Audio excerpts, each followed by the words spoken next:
maka kenikmatan yang besar kita harus syukuri. Berapa hari dalam sepekan kita belajar, dan berapa waktu dalam sehari kita berhalaqat majelis ilmu. Maka kenapa kalau antum bertanya, ini Ustadz ini nggak capek mengajar setiap sholat fajar, bahkan di tempat Syekh Mukbil hanya mengajar duhur, asar, dan maghrib. Di sini ditambah fajar.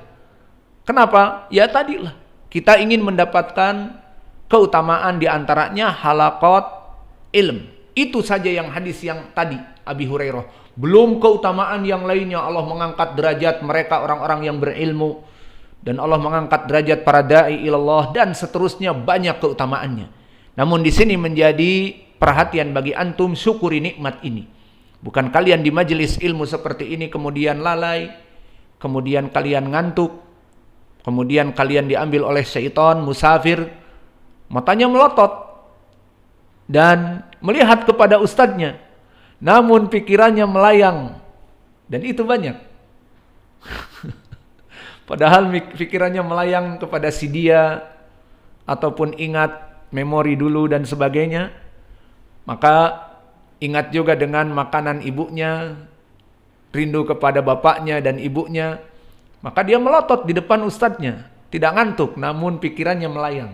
Ini semua dari syaitan. Apalagi yang mereka oleh syaitan dijauhkan dari menuntut ilmu sama sekali.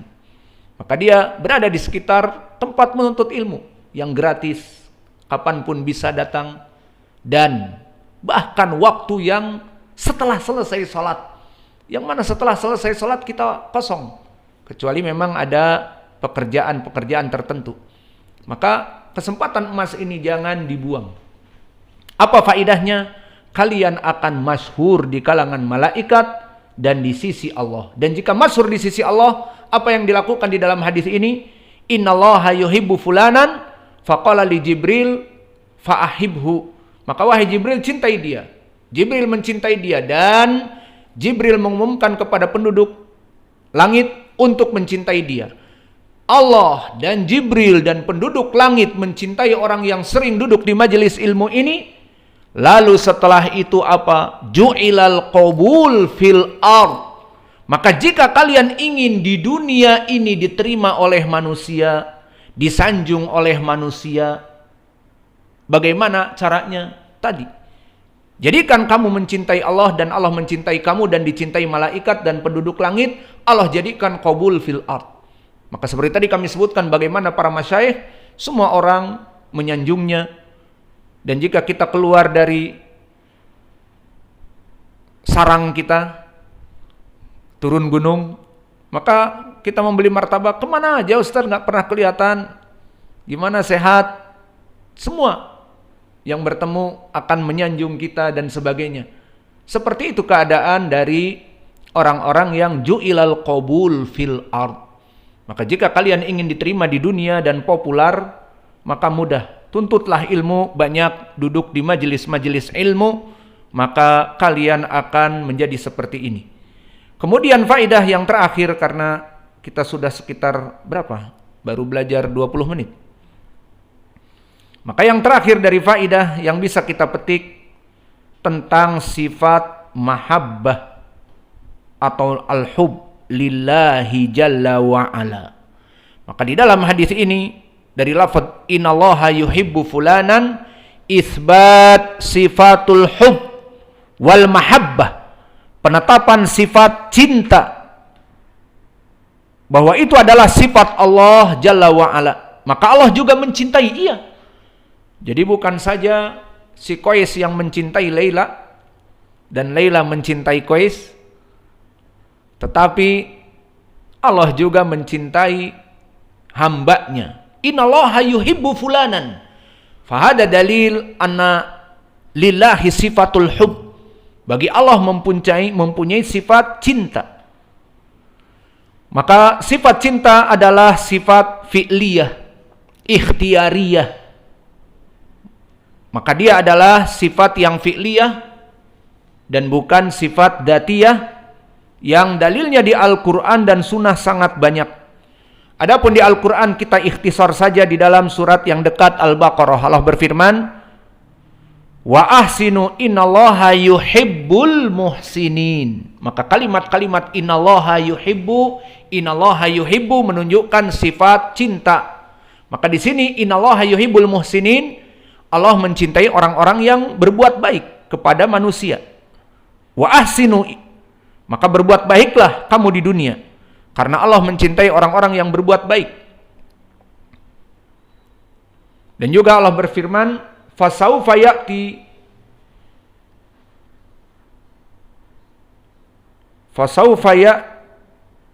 ya'tillahu biqaumin yuhibbuhum wa yuhibbunahu.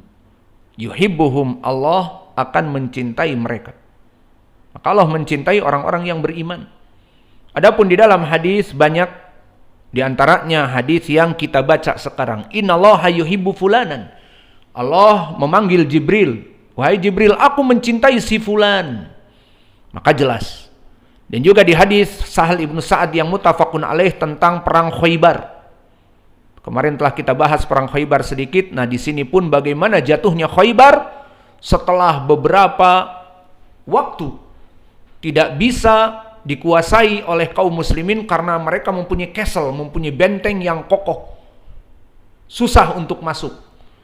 Maka dikatakan oleh Nabi, la'atiyanna arayata godan rajulan yaftahullahu ala yadayhi yuhibbuhullah wa rasulah wa yuhibbuhullahu wa rasulahu.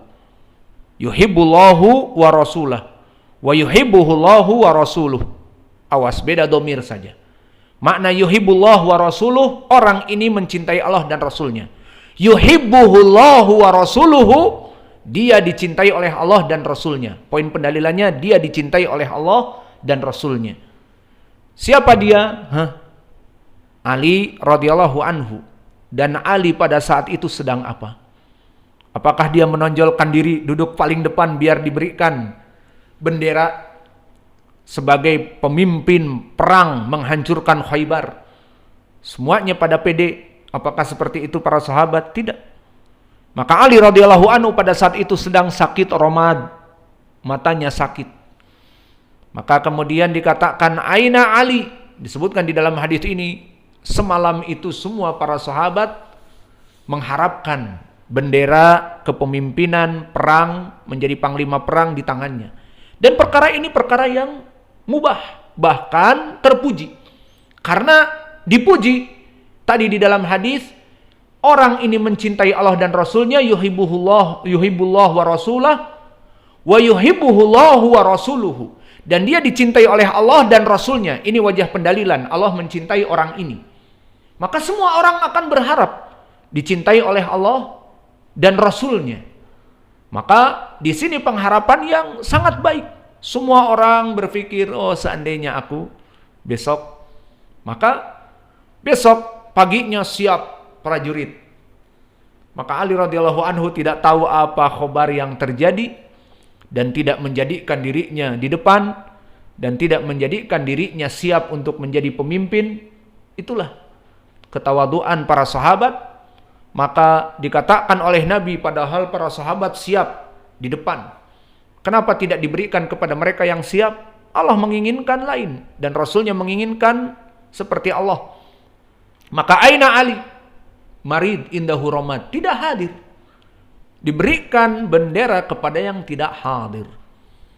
Fa aina Ali marid indahu ramad, maka panggil sini. Selama ramad itu perkara yang mudah, maksudnya sakit mata, tidak sampai sakit yang tidak bisa bangun dari tempat tidur, tidak bisa berperang, hanya sekedar sakit mata. Maka diruqyah oleh Nabi dan sembuh. Maka akhirnya dia membawa bendera menjadi panglima perang, dan hancurlah Khaybar di tangannya. Maka wajah pendalilannya, yuhibbullaha wa rasulah wa yuhibbuhullahu wa rasuluhu. Awas i'rabnya jangan lupa. Huwa Ali yuhibbullaha wa rasulah wa yuhibbuhullahu wa rasuluhu. Dan dia dicintai oleh Allah dan Rasulnya. Dan begitupun di dalam hadis dari Sa'ad bin Abi Waqqas yang diriwayatkan oleh Imam Muslim, Innallaha yuhibbul abda at-taqi al-ghani al-khafi. Maka Allah mencintai seorang yang bertakwa dan kaya dan khafi, selalu menyembunyikan keadaannya, tidak ingin duhur, tidak ingin tampil, tidak ingin populer. Maka seperti itulah, jadilah kalian seperti itu. Oh, ada ijtima asatidah, oh ada ijtima para masyayikh, maka ijtima asatidah, kumpul dengan mereka. Jangan jadikan aku harus menjadi number one. Dari asatidah itu semua, aku harus menjadi nomor satu. Dari asatidah itu semua, aku harus menjadi panutan. Dari para asatidah yang ada, harus aku memberikan nasihat. Dari para pemberi nasihat yang ada, aku harus pemberian nasihat yang paling baik. Selalu berpikir menjadi number one, menjadi best of the best.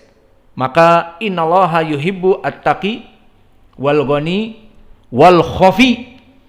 Selalu dia di antara manusia tidak ingin menonjolkan, maka itu lebih baik.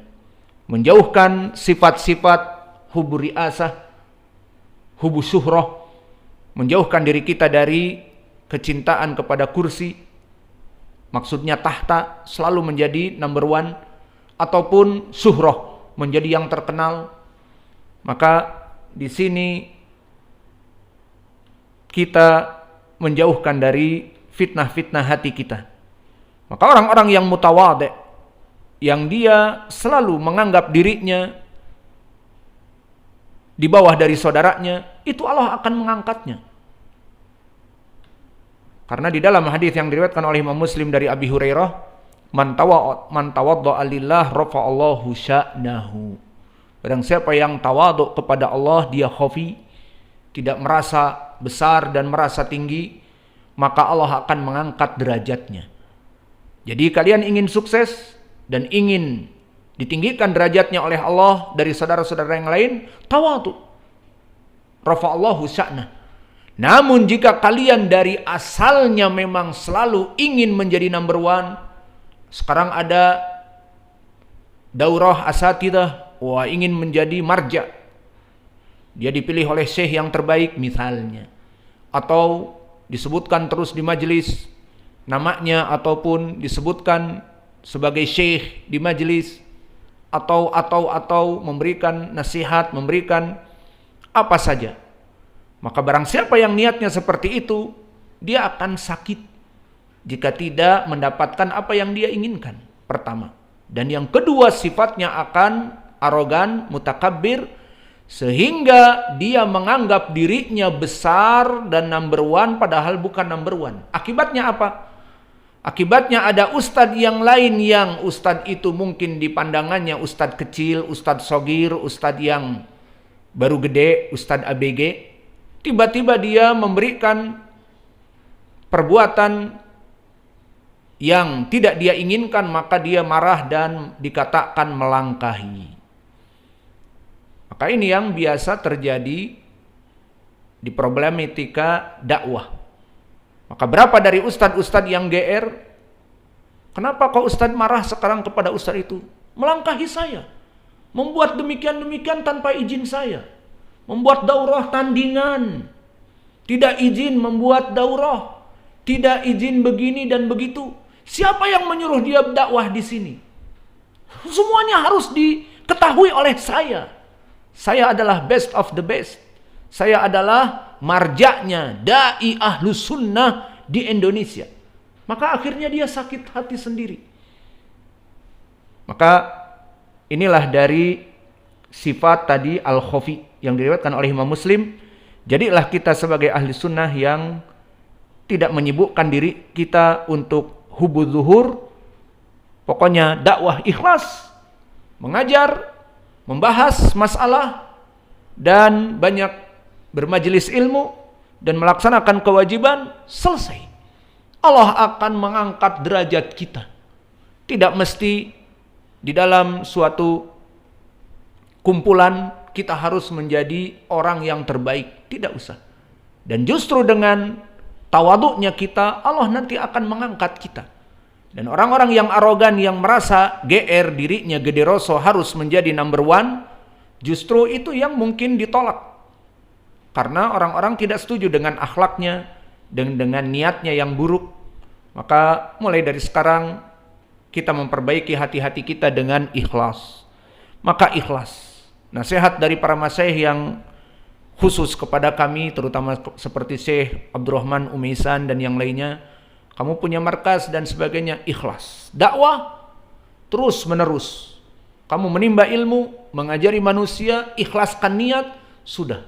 Itu perkara yang sangat agung. Tidaklah berpikir kamu harus menjadi marja, kamu harus menjadi tokoh number one, kamu harus menjadi rujukan dakwah salafiyah di Indonesia. Tidak usah seperti itu. Pokoknya mengajar ikhlas, memberikan ilmu dengan ikhlas, maka itu adalah kebaikan yang besar. Maka kita cukupkan pelajaran kita di sini. Wa naktafi ila huna wa jazakumullahu khaira wa barakallahu fi ilmikum.